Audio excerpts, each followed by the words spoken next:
বিসমিল্লাহির রহমানির রহিম। আসসালামু আলাইকুম। এসএস ফ্যাশন থেকে আমি কিয়া নিয়ে আসলাম খুব সহজে একটা কাফতান গলা কিভাবে করব। অনেক আপুরাই আছি যে পিছনে আমরা ব্যান্ড কলার পছন্দ করি না বা পরতে পারি না, তো সেই আপুদের জন্য নিয়ে আসলাম। শুধু সামনে কাফতান থাকবে, পিছনে কাফতান থাকবে না, মানে পিছনে ব্যান্ডটা থাকবে না। তো আমরা পিছনে কিন্তু যেরকম সাধারণ গলগলা কাটি সেরকম গোলগলাই কাটবো, বা যে যেরকম দেন যতটুকু মাপ দেন ততটুকু ভাবে কেটে নেব, আর সামনে শুধু কাফতানটা কেটে নেব। কাফতান গলা কিভাবে কাটে আমার এই কামিজটায় ফুল ভিডিও দেওয়া থাকবে ইনশাল্লাহ। আমি গলাটা কিভাবে সুইং করব বা সেলাই করব সেটাই দেখাচ্ছি। তো গলাটা কাটার তো রেডি ছিল। এরপরে আমি নিচে যে 1 ইঞ্চি পরিমাণ ফাঁকাটা সেখানে আমি 2 সাইড দিয়ে একটু কোনা কেটে নিলাম, কিভাবে স্কিনে আপনারা আশা করে দেখতে পারছেন। তারপরে আমি এক্সট্রা করে একটা আগেই পেস্টিং বসিয়ে নিয়েছিলাম 1 ইঞ্চি চওড়া পরিমাণ আলাদা একটা কাপড়ে, সেটা ভেঙে আমি রেডি করে রাখছিলাম। তখন আমি এটা বসিয়ে নিলাম, কিভাবে আপনারা আশা করে দেখতে পারছেন। তারপরে বসানোর পর অবশ্যই কাপড়টা আপনারা সমান রাখবেন। কোনো দিকে যদি আপনারা কম বেশি করে রাখেন তাহলে কিন্তু আপনাদের বর্ডারটা বাঁকা তারা হবে। তারপরে আমি ওটা বসানোর পর একটা লেস লাগিয়ে নিলাম। লেসটা বসিয়ে নিব। অবশ্যই আপনারা সমান রাখবেন চতুর্দিকে সেলাই করার সময়।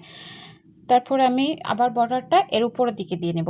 আমার আগে সেলাই দেওয়ার কারণ আমি একবারে বর্ডারটা ঢুকিয়ে দিয়ে তারপর সেলাই করতে পারতাম, কারণ আগে যদি সেলাই করে দিই তাহলে নিচের দিকে যে কাপড়টা থাকবে সেই কাপড়টায় সেলাই পরে যাওয়ার চান্স থাকবে না। আমি ভিডিওটা এতটুকু ফাস্ট করি নাই, আপনাদের বোঝানোর জন্য। ভিডিওটা একটু লং হয়েছে, আশা করি আপনারা ধৈর্য সহকারে ভিডিওটা দেখবেন। তারপর এই যে আবার আমি উপরের দিকে বর্ডারটা দিয়ে দিচ্ছি। অবশ্যই আপনারা যদি চড়া লেস নেন বা আরও ছোট নেন, মানে যেরকমই নেন, আপনারা যতটুকু পরিমাণ লেসটা দেখাতে চাচ্ছেন বাইরের দিকে ততটুকু পরিমাণ আপনারা বাইরে রেখে ভিতরের অংশে অতটুকু দিয়ে দিতে পারেন। এর থেকে চড়া লেস নিয়েও আপনারা চিকনভাবে দেখাতে পারেন। তো দেখেন আমি কি সুন্দর করে লেসটা ফিটিং করে নিলাম। আশা করি আমি আপনাদেরকে বোঝাতে পারছি।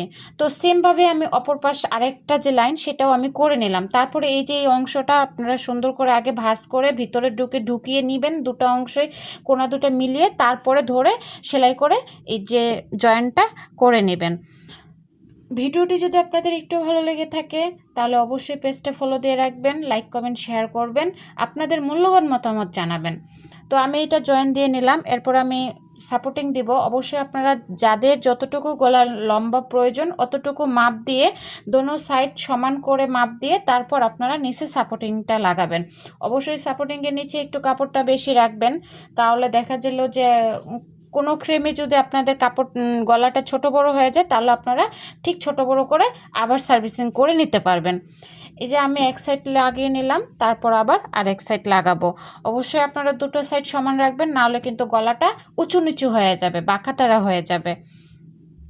তো আমি আরেক সাইড লাগিয়ে নিলাম। দেখেন আপনারা আমার কাছে কীরকম ভিডিও চান এবং আমার ভিডিওগুলো আপনাদের কেমন লাগে, আমি আশা করব আপনারা অবশ্যই আপনাদের মতামত আমাকে জানাবেন। তো এই যে আমার দুইটা লাগানো হয়ে গেল। এখন দেখেন আপনারা চাইলে কিন্তু আবার কাফতানটা পিছন দিকে দিতে পারতেন। এখন কিন্তু শুধু সামনে হলো, এবং কেমন হলো আপনাদের কাছে কেমন লাগলো অবশ্যই আপনাদের মতামত জানাবেন।